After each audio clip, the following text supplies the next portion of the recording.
Welcome to my YouTube channel journey of hard work. कैसे हैं आप सब? आई होप आप सब अच्छे होंगे। तो आज हम कवर करने वाले हैं इंटेलिजेंस की बाकी की थ्योरीज। कल हमने कुछ थ्योरीज कवर की और आज बारी है सबसे पहले carols 3 stratum model of intelligence की। तो चलिए शुरुआत करते हैं। इसके बाद हम कुछ MCQ करेंगे इंटेलिजेंस टॉपिक से रिलेटेड। तो इस थ्योरी के अन्य नाम क्या क्या हैं? सबसे पहले इसे बोला जाता है 3 लेयर्ड मॉडल ऑफ इंटेलिजेंस। इसके अलावा इसे इंटीग्रेटिव मॉडल भी बोला जाता है और 3 स्ट्रेटा इंटेलिजेंस थ्योरी भी बोला जाता है। इसने सभी मानवीय क्षमताओं को 3 स्तरों में विभाजित किया, 3 पार्ट्स किए इसने। चलिए देखते हैं कौन कौन से। सबसे पहले इन्होंने बात की है स्पेसिफिक स्ट्रेटम की, उसके बाद इन्होंने बात की है ब्रॉड स्ट्रेटम की और उसके बाद जनरल स्ट्रेटम की। इसे आप SBG से याद रख सकते हैं, यही इसका क्रम रहेगा।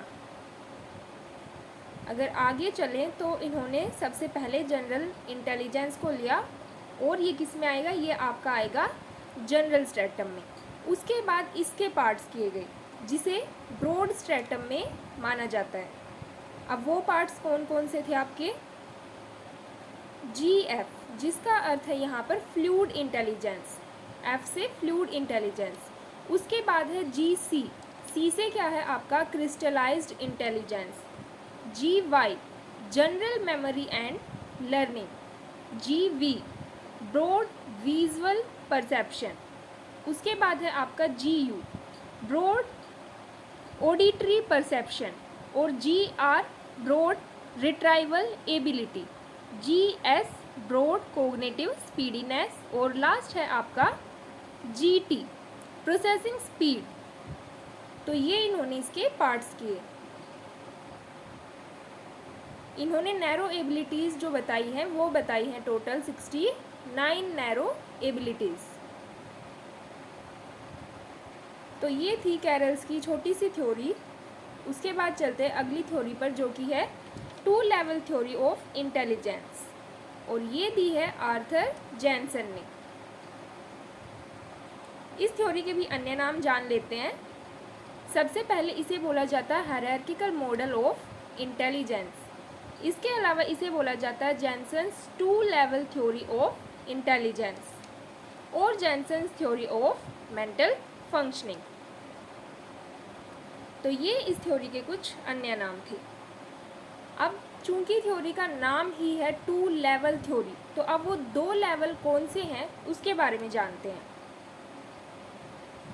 तो सबसे पहला जो लेवल इन्होंने बताया है वो है स्मृति कार्यों और सहयोगी अधिगम के लिए क्षमताएं। उसके बाद जो दूसरा लेवल है वो है अमूर्त तर्क और वैचारिक चिंतन से संबंधित क्षमताएं। तो इन दोनों में ये वाली क्षमताएं आती हैं। इसके अलावा जैनसन ने अपने शोध से निष्कर्ष निकाला कि लेवल 1 क्षमताएं समान रूप से सभी प्रजातियों के बीच वितरित होती है, कि लेवल 1 में जो क्षमताएं हैं वो सब में होती है नॉर्मली। उसके बाद इन्होंने क्या निष्कर्ष निकाला कि श्वेत व एशियाई छात्रों को लेवल 2 क्षमताओं के परीक्षण में अधिक लाभ होता है। इन्होंने दूसरी बात कही कि जो श्वेत और एशियाई छात्र हैं लेवल 2 की क्षमताएं उनमें ज़्यादा मिलती है, इसका फ़ायदा उन्हें ज़्यादा होता है। तो जैनसन के अनुसार जो मेन पॉइंट आपको याद रखना है, इन्होंने बताया है कि बुद्धि क्या है, इंटेलिजेंस क्या है, आपकी वंशानुगत है, हेरेडिटी से प्रभावित होती है। और ये मानते हैं कि IQ परीक्षण से ही बुद्धि का मापन होगा। अगर आपसे क्वेश्चन पूछा जाता है तो अगर आपसे जैनसन से रिलेटेड करके पूछा जाता है तो ही आप इस कथन के साथ जाएंगे, अदरवाइज सिर्फ IQ परीक्षण से आप बुद्धि को मापना आपका संभव नहीं है अगर आप गार्डनर की थ्योरी के अकॉर्डिंग देखेंगे तो। लेकिन जैनसन कहते हैं कि IQ परीक्षण से ही बुद्धि का मापन संभव है। अब इन्होंने जुड़वा बच्चों के बारे में 4 बातें कही हैं। सबसे पहली है आपकी आइडेंटिकल ट्विन्स में एवरेज कोरिलेशन, ये बताया है 0.82। उसके बाद नॉर्मल ट्विन्स में एवरेज कोरिलेशन ये बताया है 0.50। आइडेंटिकल ट्विन्स जो एक ही घर में रहते हैं, सेम घर में रहते हैं, उनका कोरिलेशन इन्होंने बताया है 0.89। उसके बाद आइडेंटिकल ट्विन्स जो कि अलग अलग घरों में रहते हैं उसका कोरिलेशन इन्होंने बताया है 0.78। तो ये थी आपकी जैनसन की एक और छोटी सी थ्योरी। अब अगली थ्योरी है ग्रुप फैक्टर थ्योरी या प्राइमरी मेंटल एबिलिटीज, जिसे PMA से हम जानते हैं, PMA से। ये थ्योरी दी है थर्स्टन ने। किसने दी है? ये थ्योरी दी है आपके थर्स्टन ने। तो अब प्राइमरी मेंटल एबिलिटीज़ इन्होंने बताई हैं 7। एक एक करके सबके बारे में जानेंगे। तो इन्होंने बुद्धि को एक सिंगल फैक्टर नहीं माना, बुद्धि को कुछ प्राथमिक क्षमताओं का समूह बोला है, ग्रुप बोला है। अब जानते हैं इन 7 प्राइमरी मेंटल एबिलिटीज़ के बारे में। सो फैक्टर है आपका सबसे पहला एस से एबिलिटी कौन सी है? स्पेशियल एबिलिटी है, ability to perceive spatial relationships. उसके बाद है आपका पी से है perceptual ability, ability to group visual field. Next है एन से है numerical ability, deal with numbers. उसके बाद है V, verbal comprehension, understand meaning of words. Next है आपका W, word fluency, think and use word rapidly. Next है M से है आपका मेमोरी, याद रखने की चीज़ें। उसके बाद है आपका लास्ट 7th आर से है आपका रीजनिंग, जहाँ पर लॉजिक की बात आ जाती है। तो ये थी थर्स्टन की थ्योरी। उसके बाद जो इंटेलिजेंस की अगली थ्योरी दी है वो दी है आपके थॉर्नडाइक ने, और इनकी थ्योरी का नाम है थॉर्नडाइक्स मल्टी फैक्टर थ्योरी। इस थ्योरी का एक और नाम है जिसे आप बोलते हैं एनार्किक थ्योरी। इन्होंने क्या बोला कि ये सारे तत्व मिलकर एक यूनिट की तरह काम करते हैं। अब इन्होंने 3 इंडिपेंडेंट एबिलिटीज़ दी हैं जिसे आप याद रखेंगे SCA से। ऐसे क्या है यहाँ पर? Social intelligence, communicate with people, लोगों से बात करना, understand and perform in social relations. दूसरा इन्होंने दिया है C से कॉन्क्रीट इंटेलिजेंस, जिसे आप मैकेनिकल इंटेलिजेंस के नाम से भी जानते हैं। इसमें क्या आ जाएगा? Effectively control your body and manipulate objects. Next है आपका A से एब्स्ट्रैक्ट इंटेलिजेंस, जिसमें वर्बल एंड सिंबॉलिक थिंकिंग आपकी आ जाती है। इसके अलावा इन्होंने 4 गुण भी बताए हैं, और वो क्या क्या बताए हैं? सबसे पहला है लेवल मतलब कितने डिफ़िकल्टी लेवल का टास्क बच्चा सोल्व कर पा रहा है। उसके बाद बताई है इन्होंने रेंज, कितने नंबर ऑफ टास्क डिफ़िकल्टी के वो सोल्व कर पा रहा है।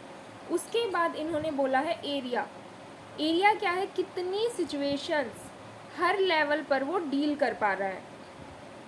और लास्ट उन्होंने बताया है स्पीड, कितनी तेज़ी से वो चीज़ों को, टास्क को सोल्व कर पा रहा है। तो ये थी आपकी थॉर्नडाइक की थ्योरी। अब आपकी नेक्स्ट थ्योरी है स्ट्रक्चर ऑफ इंटेलिजेंस या 3D मॉडल ऑफ इंटेलिजेंस।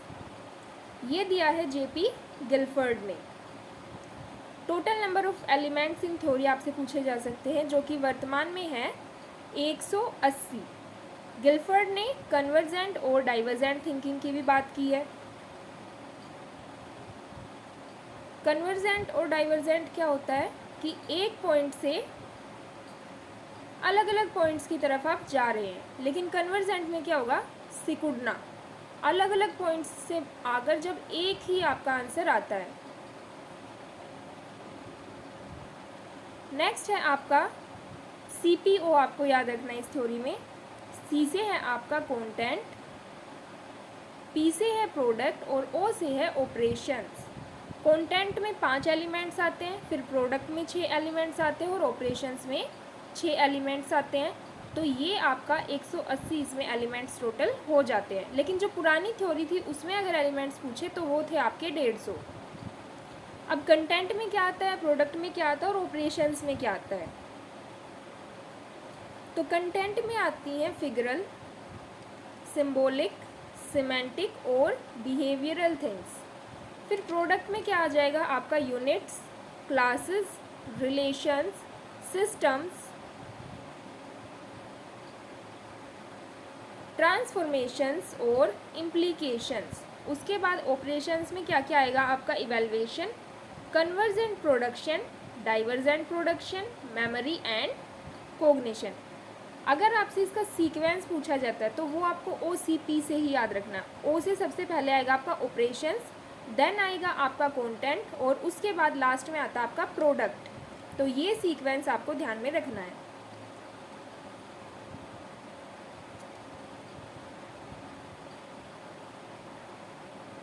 तो ये था आपका स्ट्रक्चर ऑफ इंटेलेक्ट। अब इंटेलिजेंस की थ्योरीज हमने कर ली है। अब इस इंटेलिजेंस को टेस्ट कैसे किया जाएगा, तो इंटेलिजेंस टेस्ट के बारे में अगर बात करें तो इसे बांट दिया गया है दो भागों में। सबसे पहला है आपका इंडिविजुअल टेस्ट और दूसरा है आपका ग्रुप टेस्ट। इंडिविजुअल में क्या आ जाएगा, आपके वर्बल टेस्ट और परफॉर्मेंस टेस्ट, और ग्रुप में आ जाएगा आपका वर्बल और नॉन वर्बल। इन दोनों टेस्ट में डिफरेंस क्या है, इंडिविजुअल में और ग्रुप टेस्ट में। तो अगर इंडिविजुअल की हम बात करें तो एक टाइम पर केवल एक ही व्यक्ति का आप क्या कर पाएंगे, टेस्ट कर पाएंगे। जबकि जो ग्रुप टेस्ट है यहाँ पर आप एक से ज़्यादा लोगों का परीक्षण कर पाते हैं। इंडिविजुअल टेस्ट जो होते हैं इसमें लगता है ज़्यादा समय बजाय कि ग्रुप टेस्ट की, और इंडिविजुअल टेस्ट ज़्यादा महंगे भी होते हैं। इसके अलावा जो ग्रुप टेस्ट हैं वो सेना और अनुसंधान उद्देश्यों के लिए सबसे ज़्यादा उपयोगी माने जाते हैं, और मुख्य रूप से जो ग्रुप टेस्ट होते हैं वो मौखिक होते हैं। इसमें बहुत कौशल की आवश्यकता नहीं होती है, इसीलिए कम महंगे होते हैं और इनमें समय भी कम लगता है। तो अब सबसे पहले इंडिविजुअल की ही बात कर लेते हैं। तो इंडिविजुअल में कौन से दो आ रहे थे, वर्बल और परफॉर्मेंस। तो अगर वर्बल इंडिविजुअल टेस्ट की हम बात करेंगे तो इसमें आते हैं आपके बिनेट साइमन टेस्ट जो कि 1905 में, उसके बाद है आपका गोडार्ड टेस्ट और लास्ट है आपका स्टैनफोर्ड बिनेट टेस्ट। फिर है आपका इंडिविजुअल में non verbal test, performance test. इसमें कौन कौन से आते हैं आपके, सबसे पहला है मेरिल पाल्मर टेस्ट, इसमें 38 टेस्ट हैं, और उसके बाद है आपका भाटिया बैटरी टेस्ट, इसमें आपके 5 सब टेस्ट आते हैं। नेक्स्ट है पिंटर पैटरसन परफॉर्मेंस स्केल, ये 4 से 16 वर्ष के बच्चों के लिए है। उसके बाद है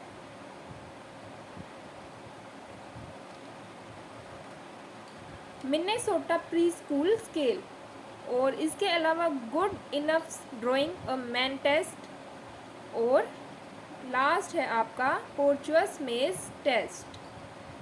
तो ये आपके नॉन वर्बल में आ जाएंगे। उसके बाद है वर्बल ग्रुप इंटेलिजेंस टेस्ट, तो ग्रुप वाले में अब वर्बल टेस्ट देखते हैं। तो यहाँ पर है आपका आर्मी अल्फा टेस्ट। अगर नॉन वर्बल में पूछेगा तो वहाँ पर एक और क्या आ जाएगा आपका, आर्मी बीटा टेस्ट। इसके अलावा वर्बल में एक आता है आपका Terman group test of mental ability, और तीसरा है आपका general intelligence test by SM Mohsin. अब बात करते हैं नॉन वर्बल की। तो इसमें सबसे पहला तो आपका आर्मी बीटा टेस्ट आ जाएगा। उसके बाद जो एक क्वेश्चन आपका बनता है यहाँ से, रावेंस प्रोग्रेसिव मैट्रिक्स टेस्ट, यहाँ से तो ये आपका क्या है, कल्चर फ्री टेस्ट है, संस्कृति मुक्त। तीसरा आता है आपका इसी में कैटल कल्चर फ्री टेस्ट, तो ये भी आपका क्या है, कल्चर फ्री टेस्ट है। इसके अलावा इसमें आता है Chicago non verbal test, WAIS 3, ये क्या है, वेशलर एडल्ट इंटेलिजेंस स्केल। इसके अलावा एक है आपका WISC 4, Wechsler intelligence scale for children. उसके बाद है WPPSI, Wechsler pre primary school. तो ये थे आपके टेस्ट। अब बारी है कुछ क्वेश्चंस को सोल्व करने की। तो सबसे पहला आपका क्वेश्चन है, which types of intelligence according to Gardner enables individuals to communicate. तो कम्युनिकेशन की जहाँ बात आती है वहाँ पर कौन सी इंटेलिजेंस आ जाएगी, तो ये वाली थ्योरी की थी हमने कल, गार्डनर की थ्योरी। तो अब आप इसका आंसर बताइए, बॉडीली काइनेस्थेटिक, लिंग्विस्टिक म्यूजिकल या फिर विजुअल स्पेशियल। तो कम्युनिकेशन की बात है तो यहाँ पर लैंग्वेज का जिक्र हो रहा है, यानी कि लिंग्विस्टिक आपका बिल्कुल सही जवाब है। उसके बाद चलते हैं नेक्स्ट क्वेश्चन की तरफ। नेक्स्ट क्वेश्चन है आपका, the class teacher observe Raghav in her class playing melodious self composed music. तो बस इस एक वर्ड से आपने अंदाज़ा लगा लिया होगा सेल्फ कंपोज्ड म्यूजिक से कि ये कौन सी इंटेलिजेंस है, म्यूजिकल इंटेलिजेंस है। नेक्स्ट क्वेश्चन है आपका, a child of 16 years scores 75 in an IQ test, his mental age will be dash years. तो उसकी मेंटल एज क्या होगी? तो सबसे पहले आप मुझे बताएंगे IQ का फॉर्मूला क्या है। IQ इंटेलिजेंस क्वोशेंट का फॉर्मूला है आपका MA/CA इंटू 100 इंटू 100। तो इसके लिए क्या ट्रिक बताई थी मैंने आपको, माँ से मेंटल एज और वा से वास्तविक एज, यानी कि आपकी क्रोनोलॉजिकल एज। तो अब इसे सोल्व करेंगे। आपको क्या दिया गया है, आपको दिया गया है अ चाइल्ड ऑफ 16 ईयर्स, यानी कि उसकी CA आपको दे दी गई है जो कि है 17। MA आपसे पूछी गई है, इनटू में आ जाएगा 100 और इज इक्वल टू में आ जाएगा 75। तो अगर इसे सोल्व करेंगे तो आपका आ जाएगा 12। तो बस आपको यहाँ पर फॉर्मूला पुट करना है। उसके बाद है next, which of the following observations supports Harvard Gardner's theory of multiple intelligence. तो कौन सी ऑब्जर्वेशन गार्डनर की थ्योरी को सपोर्ट करती है? तो पहला कथन पढ़ लेते हैं जो कि है, damage to one part of the brain affects only a particular ability sparing others. तो ये वाला आपका बिल्कुल सही कथन है, इसीलिए आपका आंसर हो जाएगा 1। अगर किसी एक पार्ट में आपको प्रॉब्लम है तो वो अदर्स को प्रभावित नहीं करता है, सिर्फ उस पर्टिकुलर एबिलिटी को वो प्रभावित करता है। नेक्स्ट है आपका, the concept of intelligence quotient और IQ वाज डेवलप बाय। किसने डेवलप किया था IQ का कॉन्सेप्ट? तो जब हमने कल थ्योरीज की थी तो उससे पहले हमने सबसे पहले यही जाना था कि IQ का कॉन्सेप्ट सबसे पहले किसने दिया। तो ये हैं आपके स्टर्न। नेक्स्ट है आपका, the following 3 aspects of intelligence are dealt with Sternberg's triarchic theory except. इस एक्सेप्ट को हमेशा ध्यान में रखना है, नोट को ध्यान में रखना है। तो कौन सा नहीं बताया है? स्टर्नबर्ग की थ्योरी जब हमने कल की थी तो हमने उसमें क्या क्या देखा था?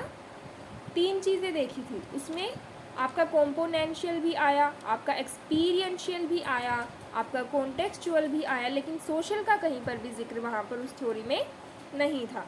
तो चूंकि पूछा ही नोट है तो इसीलिए आपका सोशल बिल्कुल सही है। नेक्स्ट क्वेश्चन है आपका, Harvard Gardner's theory of multiple intelligences emphasize. Gardner की थ्योरी किस बात पर जोर देती है? तो गार्डनर की थ्योरी क्या कहती है कि बुद्धि कई प्रकार की हो सकती है। तो यानी कि वो किस पर जोर देते हैं? Unique abilities of each individual. Next question है आपका, ability to recognize and classify all varieties of animals, minerals and plants according to multiple intelligence theory is called. तो कौन सी बुद्धि की यहाँ पर बात की जा रही है, जिसे जानवरों के बारे में, खनिजों के बारे में, पौधों की किस्मों के बारे में पहचान है? तो ये नेचर की बात है, इसीलिए सीधा सीधा यहाँ पर आपका आंसर हो जाएगा नेचुरलिस्टिक इंटेलिजेंस या फिर प्रकृतिवादी बुद्धि। नेक्स्ट क्वेश्चन है आपका, the statement majority of the people are average, a few very bright and a few very full is based on the established principle of. कुछ लोग आपके एवरेज होते हैं, कुछ बहुत उज्जवल होते हैं और कुछ बहुत अधिक इंटेलिजेंट होते हैं, बुद्धिमान होते हैं। तो यहाँ पर ये किस सिद्धांत को दिखा रहा है? तो यहाँ पर क्या कर दिया गया है, आपका डिस्ट्रीब्यूशन कर दिया गया है इंटेलिजेंस का, बुद्धि का वितरण आपका बिल्कुल सही आंसर है। अगला क्वेश्चन फिर से आपका फॉर्मूला से है, if a child's chronological age is 12 years and he can take the intelligence test made for 15 years old child, then his IQ will be। तो आपको एक बच्चे की क्या दी गई है, उसकी दी गई है कालानुक्रमिक आयु जो कि है 12 वर्ष, उसकी क्रोनोलॉजिकल एज CA,